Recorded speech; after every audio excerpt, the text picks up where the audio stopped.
Oi, gente, eu vou falar um pouquinho com vocês hoje sobre uma história muito linda.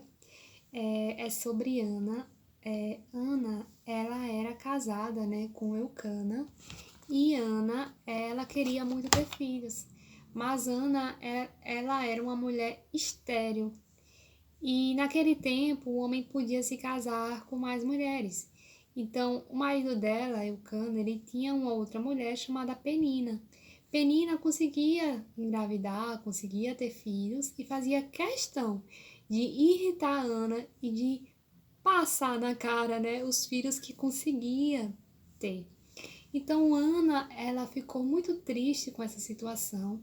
Ela estava passando por um momento muito difícil de esterilidade e também, né, de comparação com essa outra mulher que morava com ela e com o marido, né?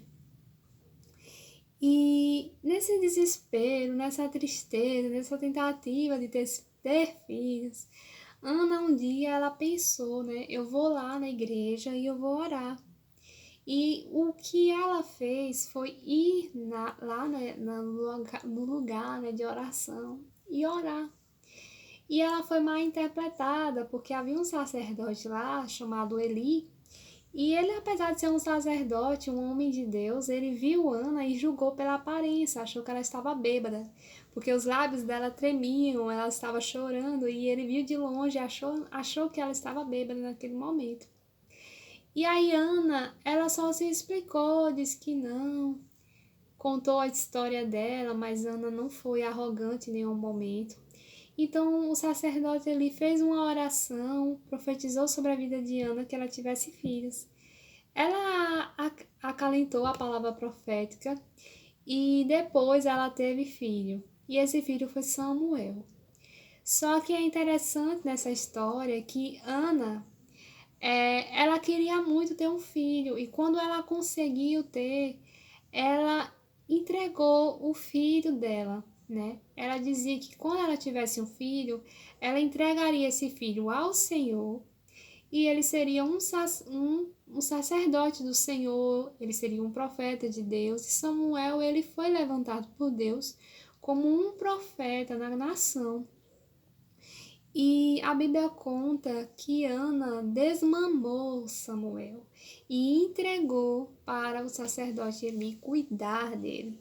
Então isso é muito interessante porque o desmame geralmente acontece o quê? Depois de 6 meses. Então veja, ela tem um filho que ela esperava tanto ter e ela pega e simplesmente desmama ele com 6 meses e entrega para um outro homem cuidar. Então, ela não deixou que o sonho dela fosse maior do que a promessa de Deus. Ela não colocou o desejo dela de ter filho, o sonho dela de ser mãe, de ver a criança crescendo antes do propósito de Deus, mas ela amava tanto ao Senhor que mesmo quando ela teve aquilo que ela queria, ela ainda entregou a Deus. E eu penso que assim também seja com as nossas vidas. A gente precisa entregar a Deus, mesmo aquilo que Deus nos deu, a gente precisa ter um coração tão ligado ao Senhor e devolver ao Senhor. Mesmo que ele não queira, né, que a gente devolva, mas a gente tem que estar disposto a devolver ao Senhor.